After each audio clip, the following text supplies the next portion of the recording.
So here's a strange idea for you. It is to geolocate a video during the entire video, even though people are moving around, based on one point within it.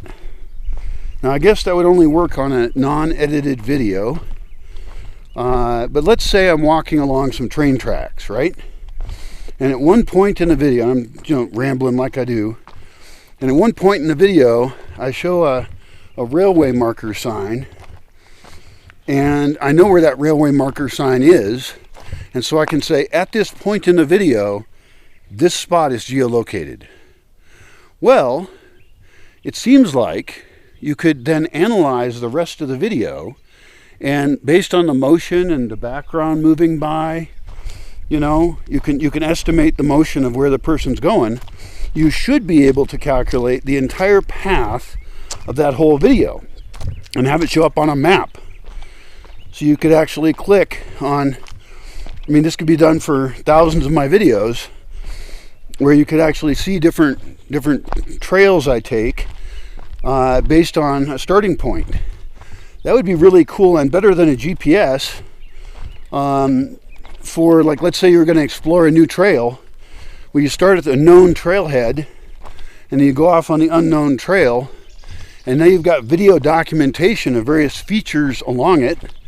And sometimes I talk about, like we should improve this part of the road or something.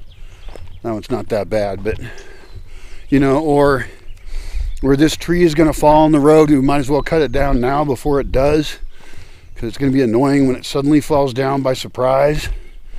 Or a place where there's cool rocks and stuff.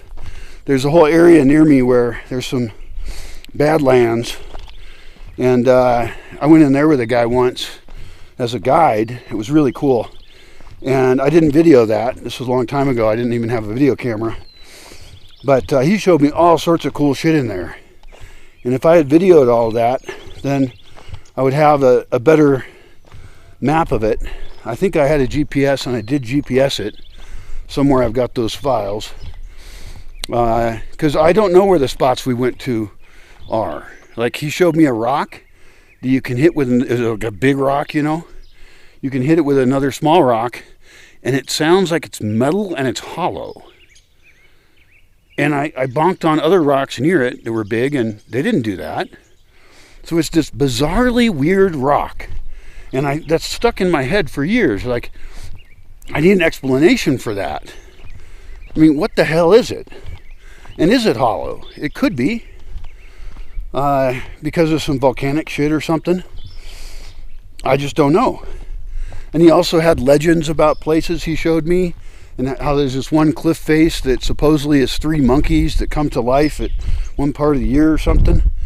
And they didn't look that much like monkeys to me, but I like the story. It's a cool story. And there's a rock that looks like a bull, and he showed me that. It was just that. It wasn't super magical, but hey, something.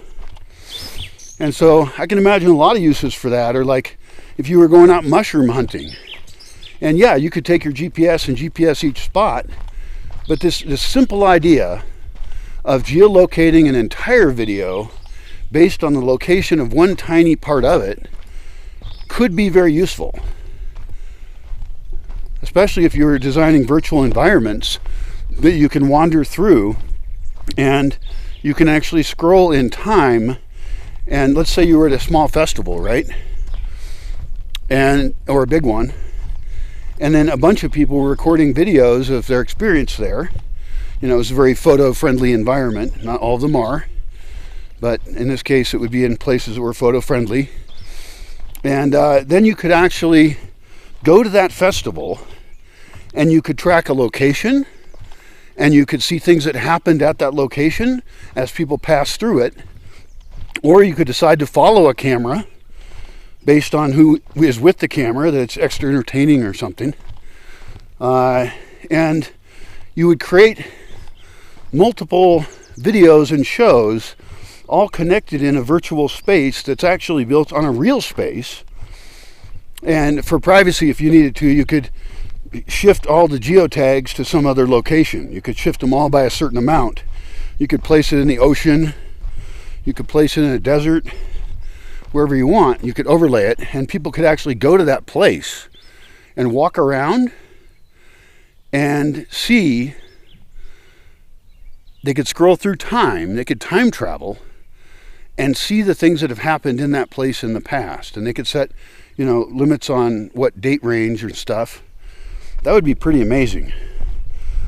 I can think of a lot of related things I have over the years that could be done. And I got to just hook up with the right geeks to do that and actually work with them, because, I'm good at reviewing a spec, and I'm good at testing, and I actually have a piece of land where I would love to have such recordings take place and have it be a test bed for a completely different style of entertainment / virtual experience, educational experience, whatever. It's a different genre of a show that doesn't have linearity.